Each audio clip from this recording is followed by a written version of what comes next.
लेकिन अपने माटी के लिए संघर्षरत आंदोलनकारी को बिहार सरकार में और बिहार सरकार के नेतृत्व ने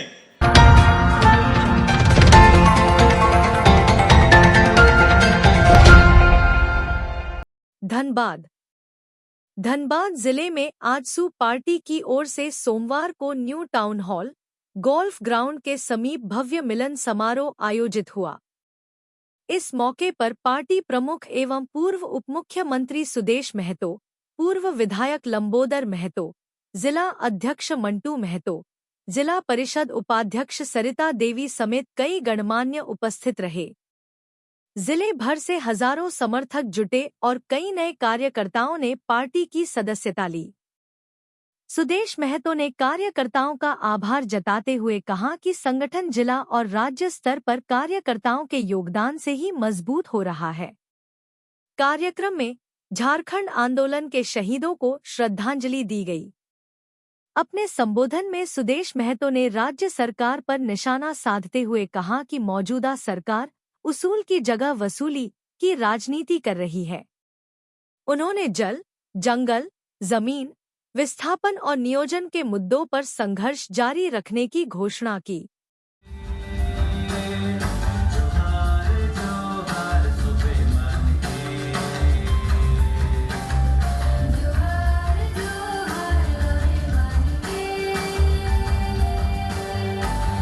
लेकिन अपने माटी के लिए संघर्षरत आंदोलनकारी को बिहार सरकार में और बिहार सरकार के नेतृत्व ने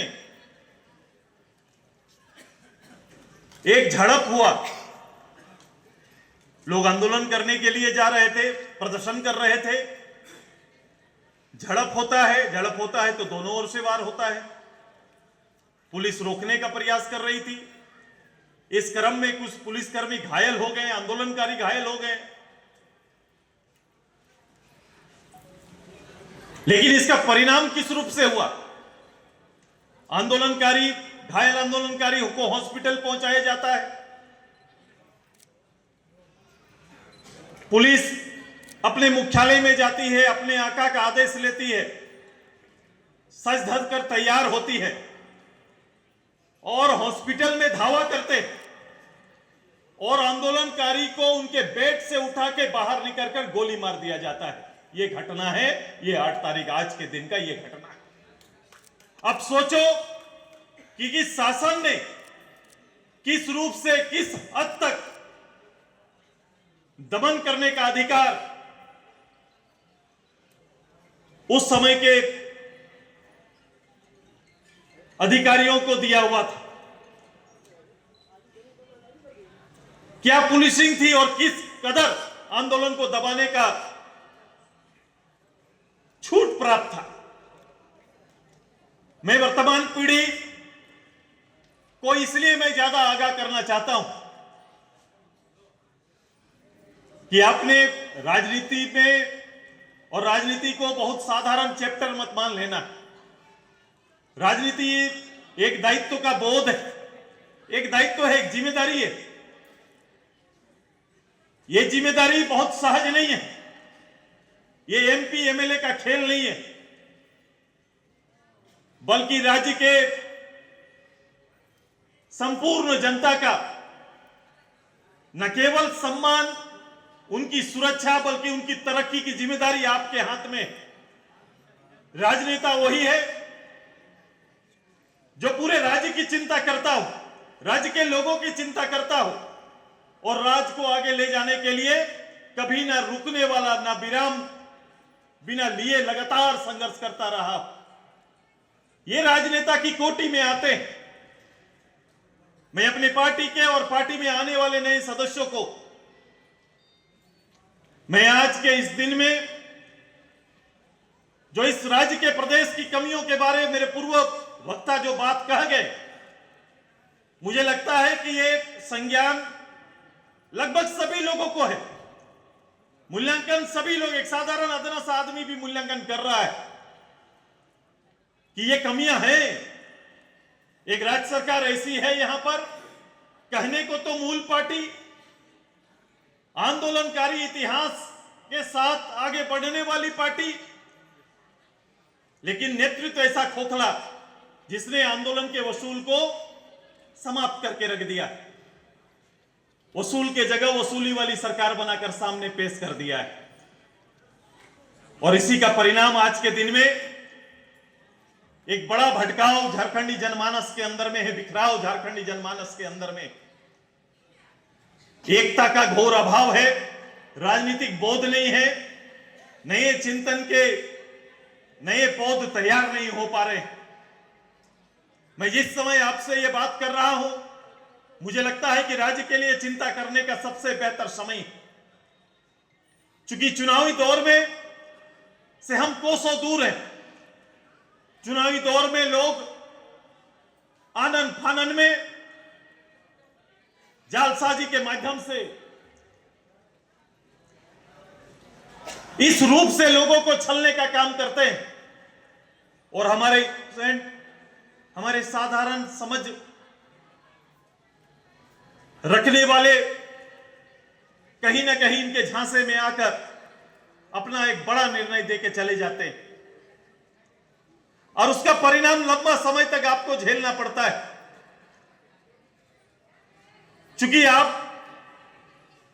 जिन विषयों को इस मंच से चर्चा कर रहे हैं वो विषय हमारा जनादेश है, हमारा निर्णय है। हमारे लोगों ने इस विषय को स्वीकार किया है, जाने अनजाने में इसलिए क्योंकि उनको तत्काल मिलने वाली सुविधा ज्यादा प्रभावित कर गई, दूरगामी राजनीति की समझ नहीं हो पाई। राजनीति कभी शॉर्टकट रास्ता नहीं है, राजनीति का कभी शॉर्टकट रास्ता हो ही नहीं सकता है। अगर शॉर्टकट रास्ता रहता तो महात्मा गांधी जी से लेकर देश के लिए लड़ने वाले, कुर्बानी देने वाले इतने नेताओं को 100 साल अपने देश की आजादी के लिए नहीं लगते, इतनी लंबी शहादत की लिस्ट नहीं बनती। झारखंड जैसे प्रदेश के लिए 50-70 साल अलग अलग स्तर पर लड़ना नहीं पड़ता, क्योंकि एक बड़ी कामयाबी के लिए उसका संघर्ष लंबा होता है। मैं अपने सारे नौजवान साथियों से आग्रह करते, धनबाद के बारे जिक्र करें तो राज्य की आर्थिक नगरी के रूप में जिक्र होता है और कहीं ना कहीं सभी लोग इसके अर्थ के तंत्र में और तंत्र की ओर ही मुखातिर होते हैं और इनकलाब भी उनके अगल बगल ही जन्म लेता है। मैं इन सब चीजों से थोड़ा पीछे मैं आपको ले जाना चाहता हूं कि इस राज्य के अंदर में अगर अर्थ की यह नगरी है तो आपको देखना पड़ेगा कि सपोर्ट इतना बेहतर होने के बावजूद हम कभी भी धनबाद और धनबाद के आसपास में जिस लोकेलिटी की बात करते हैं, जिस जनगण की बात करते हैं, जिस विस्थापन की बात करते हैं, पुनर्वास की बात करते हैं, उस पर A.K. राय साहब, विनोद बिहारी बाबू, शिबू सोरेन जी, इससे आगे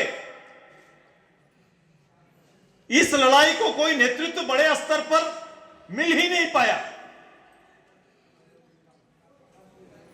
उस समय इन विचारों का केंद्र बनने के कारण उनके बिताए हुए कुछ समय आने वाली पीढ़ी को सजग करके तो थोड़ा दूर चल गई, लेकिन वर्तमान समय में ये कोयलांचल में जो राजनीतिक बिखराव है एक बड़ा कारण है वर्तमान परिस्थिति का। लगातार 3 घटना बैक टू बैक आपके सामने। मैंने कुछ घटना को न केवल देखा, मैं घटना के हालात को देखने और समझने के लिए भी गया। मैंने लोगों से बात भी किया, घटना स्थल का भी दौरा किया।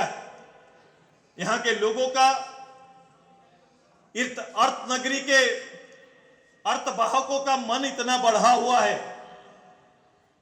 कि यहां मानव का जीवन आम हो गया है और उसकी जो वर्तमान हालत है जिसे हम नरसंहार कहेंगे, ये 5 लोगों का, 20 लोगों का, 10 लोगों का, ये जो 3, 4, 5 घटना हुई जिसमें संख्या नहीं है। लोग जाते हैं काम करने और अगर जाते में चाल धस जाता है तो उसी जमीन पर जमींदोज कर दिए जाते हैं और उनका अता पता तक नहीं रहता है। अब बताओ, ऐसी परिस्थिति ये रोज दिन होना है। दीमक की तरह आपकी धरती के नीचे ये काम चल रहा है। लंबे समय से झरिया आसपास तो जल रहा है, लेकिन उसी के इर्द गिर्द ये धंधा भी चल रहा है। सीसीएल, बीसीसीएल, मैं इस पक्ष का नहीं हूं कि मैं अगर विपक्ष हूं तो सत्ता पक्ष में और सत्ता पार्टी के केवल गुणगान मेरी व्यवस्था है। सुदेश महतो किसी के बस और व्यवस्था का आधार नहीं है, न मानक है। मैं जानता हूं अगर ये घटना घट रही है तो उसकी जिम्मेदारी राज्य सरकार के इस प्रतिष्ठान सीसीएल, बीसीसीएल का भी बहुत बड़ा रोल है, बहुत बड़ी भूमिका है। और कैसे एक पद में बैठा व्यक्ति इतनी बड़ी घटनाओं को निकल जाता है। यहां के इतने जनप्रतिनिधि उप तक नहीं बोलते हैं। उनके मन में लोगों के प्रति वेदना कहां है? एक राजनेता होने के नाते, एक क्षेत्र का नेता होने के नाते उनमें ममता है कि नहीं लोगों के प्रति? यह बड़ा चिंतनीय विषय है। लोग मुझे कह रहे हैं कि दादा बड़ा लड़ाई लड़ना होगा। मैंने कहा लड़ाई बड़ा लड़ने का तो समय आ गया है। मुद्दा तो है, लेकिन मुद्दा है कि नहीं लोगों में लड़ने का, यह चीज सुदेश महतो पहले देखना चाहता है। लड़ाई तो लड़ी जाएगी, बड़ी लड़ाई लड़ी जाएगी, ये हम लड़ेंगे, लेकिन मैं देखूंगा कि मेरे लोग इस लड़ाई के प्रति सजग हैं कि नहीं, ये ज्यादा जानना जरूरी है। मैं आज यहां पर आया हूं, मैं लगातार धनबाद आसपास के गांव, ग्रामीण, आम लोग सभी से सुदेश महतो लगातार मिलेंगे, चर्चा करेंगे, बात करेंगे। और आपको यह लगता है कि मेरे लोगों को संगठित करके फिर से वो 90 दशक की राजनीति को फिर से तैयार करना पड़ेगा। हम सब मिलकर इस काम को आगे बढ़ाएंगे। यूं तो अर्बन एरिया बड़ा है, रूरल एरिया है। प्रतिनिधि और गांव से आए हुए हमारे सभी भाइयों और बहनों, आप सभी को और प्रेस मीडिया भाइयों को हार्दिक अभिनंदन, जोहार। भाइयों और बहनों, सबसे पहले मैं आप सभी को आभार व्यक्त करती हूँ और आज मुझे इस मंच में अपने बातों को रखने का मौका मिला, इसके लिए आप सभी को बहुत बहुत धन्यवाद और माननीय सुदेश महतो जी को धन्यवाद देती हूँ। और भाइयों और बहनों, झारखंड की धरती प्रकृति और संपदा से भरपूर है, लेकिन आज जो स्थिति है उसे देखकर झारखंड की मानवता बढ़ रहा है। और धनबाद को कहा गया है कि कोयला की राजधानी है, लेकिन आज यहाँ की जनता जो है कि अंधेरे में और बहुत सारी कठिनाइयाँ हैं जो उनका सामना करना पड़ रहा है। और आजसू पार्टी एक ऐसा पार्टी है जो जनता के बीच हमेशा रहा है, चाहे सिर्फ चुनाव में ही नहीं, उनके हर सुख और दुख में उन्होंने हमेशा साथ दिया है और उनके साथ खड़े रहे।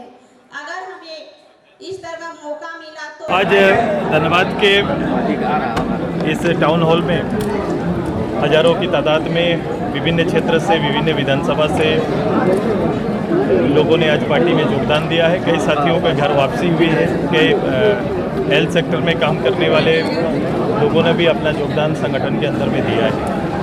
एक सशक्त राजनीतिक वातावरण तैयार करने के लिए दूरगामी सोच के साथ एक यहाँ की बुनियाद और यहाँ के लोगों के भविष्य का निर्धारण को एक आधार बनाते हुए एक बड़े स्वरूप में एक वैचारिक राजनीति और क्रांति को तैयार करने की ये जद्दोजहद है और उसी का कार्यक्रम है।